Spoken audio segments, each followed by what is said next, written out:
ములకల చెరువులో సంచలనం సృష్టించినటువంటి నకిలీ మద్యం కేసులో కీలక విషయాలు వెలుగులోకి వస్తూ ఉన్నాయి. సిట్ అధికారులు ఆ కేసులో ఛార్జ్షీట్లో పొందుపరిచిన వారిని కాకుండా మరొక వ్యక్తిని కోర్టులో హాజరుపరిచినట్లుగా కొన్ని వార్తలు వస్తున్న నేపథ్యంలో అసలు సిట్లో ఏం జరుగుతుందనేది మనం పూర్తి స్థాయిలో విశ్లేషణ చేసుకుందాం. ప్రస్తుతం మనతో పాటున్నారు జనసేన పార్టీ రాష్ట్ర అధికార ప్రతినిధి కుసుంపూడి శ్రీనివాస్ గారు. సార్తో మాట్లాడు. సార్ నమస్తే. సార్ నమస్తే. ఇప్పటికి కూడా సిట్లో పనిచేస్తున్నటువంటి కొంతమంది అధికారులు జగన్మోహన్ రెడ్డికి వారు కోవర్ట్లుగా పనిచేస్తున్నారని, అందులో భాగంగానే ములకల చెరువులో సంచలనం సృష్టించినటువంటి నకిలీ మద్యం కేసు వ్యవహారంలో ఇప్పుడు ఒక వ్యక్తి పేరుని ఛార్జ్షీట్లో పొందుపరిచి మరొక వ్యక్తిని కోర్టులో హాజరుపరిచినట్లుగా కొన్ని వార్తలు వస్తూ ఉన్నాయి. అసలు ఏంటి, ఏం జరిగింది ఈ అంశంలో? దీన్ని ఎలా చూడాలంటారు సార్? కృష్ణ, నిన్నే మనకి జోగి రమేష్ అండ్ బ్రదర్స్ని వాళ్ళని అరెస్ట్ చేయడం, కోర్టులో హాజరుపరచడం, పోలీసు వారి కూడా కస్టడీకి వారిని కోరడం మనకు తెలిసిందే. అయితే కృష్ణ గారు, ఇప్పుడు ఏమైందంటే యాక్చువల్గా అసలు మద్యం కేసు ఏదైతే ఉందో, రాజ్ కసిరెడ్డి ముద్దాయిగా ఉన్నటువంటి కేసు అయితే ఉందో, దాంట్లో అనేక మంది వైఎస్ఆర్ కాంగ్రెస్ పార్టీ చెందిన ఉన్న నాయకులు కావచ్చు, వాళ్ళ పార్టీ సంబంధించిన వాళ్ళందరూ జైలుకి వెళ్తాం, కొంతమంది బెయిల్ మీద ఉండడం, అది ఒక పెద్ద సంచలనంగా మారింది. దాంట్లో ఖచ్చితంగా కింగ్ పిన్ ఎవరో అతని దగ్గరికి వెళ్ళిపోతుంది కేసు అనుకునేటువంటి సందర్భం. ఎందుకంటే సిట్ కూడా దర్యాప్తు చాలా వేగంగా చేసింది. దాంట్లో చాలా మొత్తం ఎన్ని చోట్ల విచారణ చేయాలి, అన్ని చోట్ల చేసింది. అయితే ఆ కేసుని డైవర్ట్ చేయడానికి అన్నట్టుగా ఈ నకిలీ మద్యం కేసు ఒకటి బయటకు వచ్చి ఆ మద్యం కేసుని నడిపించి అది కూటమి ప్రభుత్వమే నకిలీ మద్యాన్ని అమ్ముతుంది అనేటువంటిది బురద జల్లాలనే ప్రయత్నంలో భాగంగా అద్దేపల్లి జనార్దన్ రావు అన్న వ్యక్తిని వాడుకున్నారని, అతనికి ఉన్నటువంటి ఆర్థిక పరిస్థితుల దృష్ట్యా అతనికి ఈ కార్యక్రమం చేస్తే నీకు 3 కోట్లు ఏదో సర్దుతామని చెప్పడం, అతను మళ్ళీ ఆఫ్రికాకి పంపించడం, ఈ రకరకాల వెలుగులోకి రావడం. అతను అరెస్ట్ అయిన తర్వాత అతను ఒక వీడియోలో విషయాలన్నీ నన్ను చేయించిందంతా ఇది జోగి రమేష్ వాళ్ళ నుంచే చెప్పడం.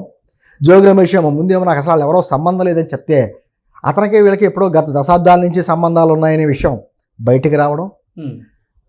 జగన్మోహన్ రెడ్డి గారు ప్రెస్ మీట్ పెట్టి మరి మా జోగి రమేష్ ఏదో మంచోడు, అతనికి సంబంధం లేని వ్యక్తుల్ని, ఏదో పెళ్లిలో కలిసిన వ్యక్తుల్ని అంటగడుతున్నారు, ఇదంతా చంద్రబాబు కుట్ర అని చెప్పడం, ఇదంతా మనకు స్టోరీ మనకు తెలుసు. సరే, ఒక పక్క నుంచి ఇక్కడ దీని మీద కూడా సిట్టు వేసింది కోట ప్రభుత్వం. దీంట్లో ఆరోపణలు ఎదుర్కొంటున్న తెలుగుదేశం పార్టీ వ్యక్తిని కూడా పార్టీ నుంచి సస్పెండ్ చేసింది. సరే, ఎంత సక్రమంగా జరుగుతుంది, జోగి రమేష్ని కూడా ఆధారాలు చూపించి అరెస్ట్ చేయడం జరిగింది, వాళ్ళ బ్రదర్ని కూడా. ఇవన్నీ జరుగుతున్న క్రమంలో ఈరోజు వచ్చినటువంటి వార్త ఏంటంటే, ఈ కేసులో అంటే ఈ నకిలీ మద్యాన్ని తయారు చేయడానికి ఏర్పాటు చేసేటువంటి కేంద్రాలకి మనీ సప్లై చేసే వ్యక్తి, ఫైనాన్స్లో కావాలి కదా, ఆ ఏర్పాట్లన్నీ జోగి రమేష్ వాళ్ళు చేయొచ్చు, కానీ ఫైనాన్స్ చేసే వ్యక్తిని మనోజ్ కొఠారి అనే వ్యక్తి చేసాడు అని చెప్పి ఆధారాలతో సహా పెట్టుకుని అతను A20గా చేర్చి కోర్టుకు కూడా CD సమర్పించారు. నిన్న ఆ వ్యక్తిని కోర్టుకి హాజరుపరిచేటప్పుడు అతని స్థానంలో కుమార్ అనే వ్యక్తిని అక్కడి నుంచో పెట్టారు. ఇప్పుడు అదే బయటకు వచ్చింది. మీకు కృష్ణ, అంటే ఈ సబ్జెక్ట్ కాకపోయినా చెప్తున్నాను సార్, CDలో ఒకరి పేరుని కోర్టులో మరొకరిని ప్రొడ్యూస్ చేసే పరిస్థితి చెప్తున్నాను. అదే అండి, అంటే వెంటనే ఏంటి, అసలు వ్యక్తి వేరు, ఫైనాన్స్ సపోర్ట్ చేసిన వ్యక్తి వేరు, కోర్టులో హాజరుపరిచిన వ్యక్తి వేరు, సిట్ అధికారులే మార్చేంత స్టేజ్ ఎందుకు వచ్చింది ఆ వ్యక్తిని, ఆ స్థాయిలో ఉన్న అధికారి ఎవరు అనేటిది ఎంక్వైరీ చేస్తే పోలీసు సంబంధించినటువంటి ఒక వ్యక్తి పెద్ద ఆయనే తెలుగుదేశం పార్టీ పొలిట్ బ్యూరో సభ్యుడికి ఫోన్ చేసి అసలు ఆ వ్యక్తిని వైఎస్ఆర్ కాంగ్రెస్ పార్టీకి అంటగాగేటువంటి ఒక వ్యక్తిని సిట్లో ఎలా పెడతారు, అసలు మీరు నిష్పక్షపాతంగా విచారణ జరుగుద్దని అడగడం, ఆ తెలుగుదేశం పార్టీ సంబంధించిన పొలిట్ బ్యూరో పెద్ద ఆయన టీడీపీ పార్టీ ఆఫీసులో కూడా గట్టిగా దీని మీద హల్చల్ చేయడం, ఇవన్నీ బయటకు వస్తున్నాయి. అంటే ఏ స్థాయిలో ఇంకా వైఎస్ఆర్ కాంగ్రెస్ పార్టీకి అనుకూలంగా ఉండేటువంటి అధికారులు ఉన్నారో మనకు అర్థమవుతుంది ఇంకా. అయితే అంటే నేను ఎందుకు చెప్తున్నాను కృష్ణ, ఊర్లలోని అంటే ఉదాహరణగా చెప్తున్నా, ఊర్లో పేకాడితే దొరుకుతారు కొంతమంది, దొరికిన వ్యక్తులు పెద్ద పెద్ద వ్యక్తులు దొరుకుతారు, కానీ కోర్టుకు వాళ్ళు వెళ్ళరు. వాళ్ళ మనుషుల పేర్లు ఏదో రాయించి అక్కడ కోర్టులో వాళ్ళని హాజరుపరిస్తే వాళ్ళకి 50, 100, 200 పైన ఎత్తర వాళ్ళు కట్టేసి వచ్చేస్తారు. అసలు వ్యక్తులు వెళ్ళరు కోర్టుకి. అంటే ఈ కేసులో కూడా అలాగే జరిగింది. ఎంత పెద్ద కేసు. ఈ రోజున ఇందాక చూశాను నేను, గోవాలో కూడా ఒక కేంద్రం, ఈ లిక్కర్ తయారీ కేంద్రం బయటపడిందంట. అదేపల్లి జనార్దన్కి సంబంధించినటువంటి వ్యక్తి. దానికి అక్కడ నడిపేది వ్యక్తి కూడా కేరళ సంబంధించిన వ్యక్తి. ఇప్పుడు ఈ కోర్టులో హాజరైన వ్యక్తి మద్యం సీసాలకే మూతలు సప్లై చేసేటువంటి మామూలు చిన్న వ్యక్తి. అతను మూతలు సప్లై చేసే వ్యక్తి. అతను హాజరుపరిచారు. ఈ డెన్లన్నిటికీ డబ్బులు కూర్చేటువంటి వ్యక్తి ఎవరైతే ఉన్నాడో మనోజ్ కొఠార్ అనే వ్యక్తి, అతని గురించి కొంత ఆరా తీస్తే అతను దుబాయ్ కేంద్రంగా ఎల్ఎల్పీలు ఉంటాయి కదా, ఏం కంపెనీస్ ఉంటాయి కదా, షెల్ కంపెనీస్ లాంటివి పెడతా ఉంటారు కదా, ఆ కంపెనీస్ అని పెట్టి చేసి పెద్ద మాఫియాకి సంబంధించిన వ్యక్తి. చిన్న వ్యక్తి ఏం కాదు, చాలా ఉన్నాయి. అతను విజయవాడకి సంబంధించినటువంటి ఒక పెద్ద వైఎస్ఆర్ కాంగ్రెస్ పార్టీ నాయకుడు అండతోటి కార్యక్రమాలు చేయడం, అతనే ఈ కేంద్రాలన్నిటికీ డబ్బులు సమకూర్చడం, మళ్ళీ వైట్ని బ్లాక్ని వైట్లు మార్చే ఎన్ని తతంగాలు ఉంటాయి, సూట్ కేసు కంపెనీలు ఇవన్నీ చేయడం. చేసే వ్యక్తి ఏమో పెద్ద వ్యక్తి. ఇక్కడ తీసుకెళ్ళి మూతలు సప్లై చేసేటువంటి వ్యక్తిని సప్లై కూర్చోబెట్టడం. మరి కోర్టు వారికి నిజాలు తెలుస్తాయా? మరి కూటమి ప్రభుత్వం కూడా అటువంటి అధికారులను సిట్టు బృందంలో ఏ విధంగా పెట్టింది అంటే, ఇప్పుడు సిట్టు బృందంలో పెట్టినప్పుడు కృష్ణ ఖచ్చితంగా ప్రభుత్వం నిజాయితీ కలిగిన అధికారులని వాళ్ళ బ్యాక్గ్రౌండ్ కూడా చెక్ చేసి గతంలో వాళ్ళు ఏ విధంగా చేశారు, గత ప్రభుత్వానికి అనుకూలంగా ఇటువంటి కార్యక్రమాలు చేశారు, ఎన్ని చెక్ చేసుకుని ఏదో 4-5 పేర్లు ఇచ్చేసి సిట్టు బృందం కింద వేసేస్తే నిజాలు ఎక్కడొస్తాయి? ఈ రోజున కూటమి ప్రభుత్వానికి ప్రశ్న వస్తుంది. మాలాంటి వాళ్ళందరికీ సమాజం చెప్పుకునే పరిస్థితి, ఏం చెప్పాలో అర్థం కాని పరిస్థితి.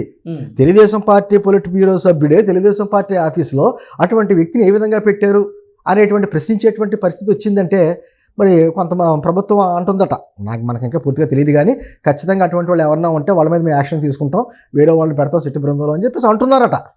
కానీ ఎంతవరకు జరుగుద్ది? మరి ఈ లోపుగా ఎన్ని మారిపోతాయి? ఆఖరికి అంటే వాళ్ళకి కోర్టు అంటే కూడా లెక్కలేదు, ఒక ప్రభుత్వం అంటే లెక్కలేదు, వ్యక్తులను కూడా మార్చేస్తే ఆఖరికి అతను ఎంత సమర్థుడు అంటే ఆ సిట్టు బృందంలో ఉన్నటువంటి అధికారి అవసరమైతే జోగి రమేష్ పేరు కూడా తీసేయగల సమర్థుడట. ఆంధ్రప్రదేశ్లో కూటమి ప్రభుత్వం కొలువుదీరి అక్షరాల 16 నెలలు పూర్తయింది. ఈ 16 నెలలు పూర్తయినప్పటికీ ఇప్పటికి కూడా జగన్మోహన్ రెడ్డి కోసం పనిచేసేటువంటి కోవట్లు ఇంకా ప్రభుత్వంలో కొన్ని శాఖల్లో పనిచేస్తున్నారంటే దీన్ని అసలు ఎలా చూడాలంటారు? ఒకటి కృష్ణ, మనం ఖచ్చితంగా వ్యవస్థను మొత్తం మార్చేయలేం. ఇప్పుడు గతంలో ప్రభుత్వానికి అనుకూలంగా పనిచేశారు కదా అని చెప్పేసి ఆ వ్యక్తుల్ని అందరినీ కూడా షఫిల్ చేయగలరు. అక్కడి నుంచి ఇక్కడికి, ఎక్కడి నుంచి ఇక్కడికి పెట్టచ్చు.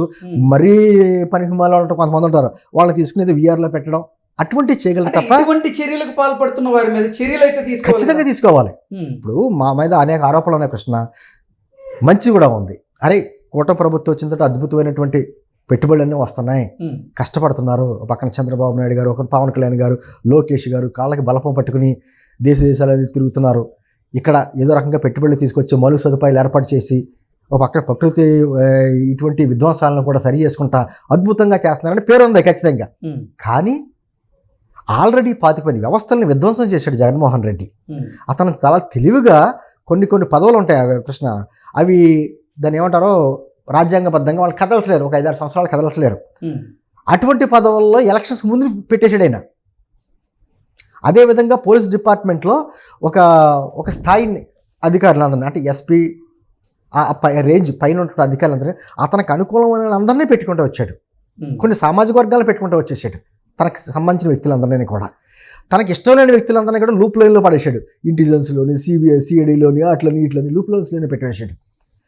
ఈ రకాలుగా చాలా ప్లానింగ్ వెళ్ళాడు అతను. ఎందుకంటే అతనికి మళ్ళీ మన గవర్నమెంట్ రాదు అనేది మనందరికంటే కూడా బాగా తెలిసింది ఎవరికంటే జగన్మోహన్ రెడ్డికే.